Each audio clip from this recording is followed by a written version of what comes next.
Ja, krivopete so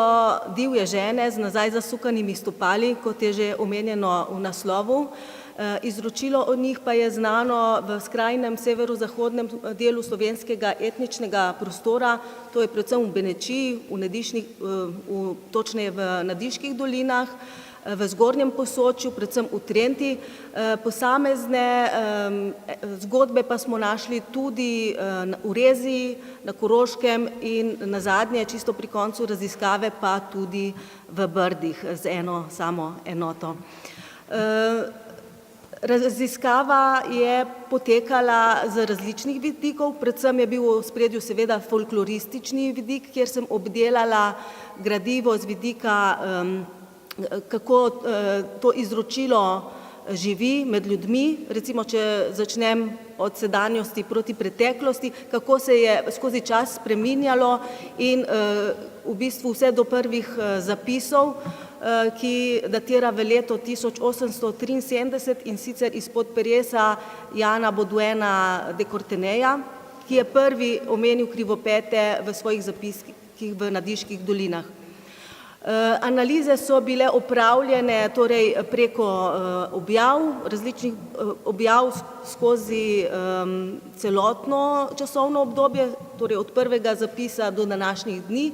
Potem bilo je tudi veliko arhivskih virov, predvsem so bili to zapisi, terenski zapisi Milka Matičetovega v 50. letih v Breginjskem kotu in v Trenti.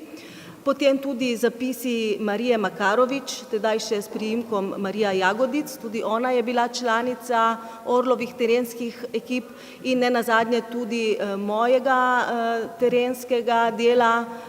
torej gradivo, ki sem ga dobila pri informatorjih na celotnem območju, kjer je raziskava potekala. No, v knjigi sem torej poleg teh splošnih značilnosti krivopete so namreč bajčna bitja z izrazito ambivalentnim značajem, to pomeni, da so imele ogromno znanja, veliko so vedele, lahko so vplivale recimo tudi na vreme, ljudem so znale svetovati,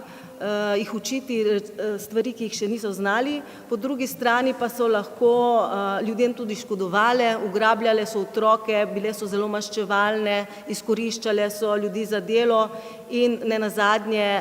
kar v nekaj gradiva je omenjen tudi kanibalizem, pač žrle so otroke, pa tudi odrasle ljudi. Vendar je ta motiv znan predvsem v najstarejših virih. Podobna bajčna bitja z nazaj zasukanimi stopali so znana tudi drugod po svetu, predvsem bogato izročilo o teh bitjih imajo ljudstva v latinsko-ameriških predelih, recimo v Srednji in Južni Ameriki, tudi o tem sem pisala v enem poglavju, drugače pa sem gradivo pregledala kronološko, torej kako so se ti motivi spreminjali skozi čas, kakšne so bile funkcije tega izročila od starejših časov, ko recimo so se še navezovali na te starodavne, mogoče predkrščanske rituale, potem ko se je izročilo že sekulariziralo, je imelo pravzaprav bolj funkcijo, neko tako regulativno funkcijo, ki je odvračala otroke recimo od nevarnih mest in nenazadnje se danes pojavljajo v popularni kulturi kot nek lik, ki asociira na neko pristnost, domačost, na neko lokalno okolje in se danes pojavlja na raznih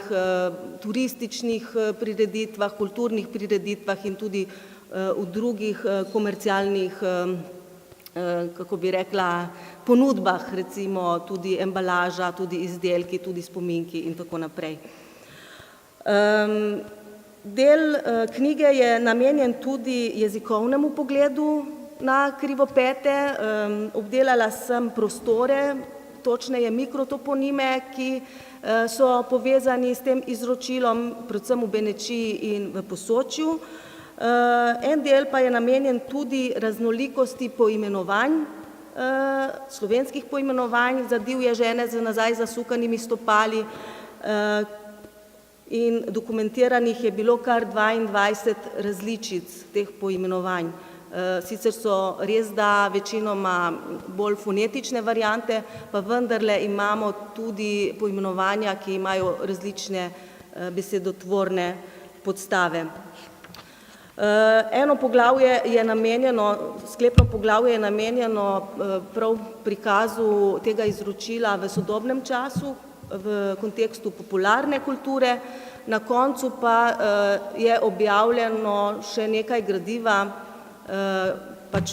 večina pravzaprav gradiva, ki sem ga analizirala, to so povedke oziroma fragmenti teh povedk iz različnih virov, objavljenih, arhivskih in na terenu dokumentiranih.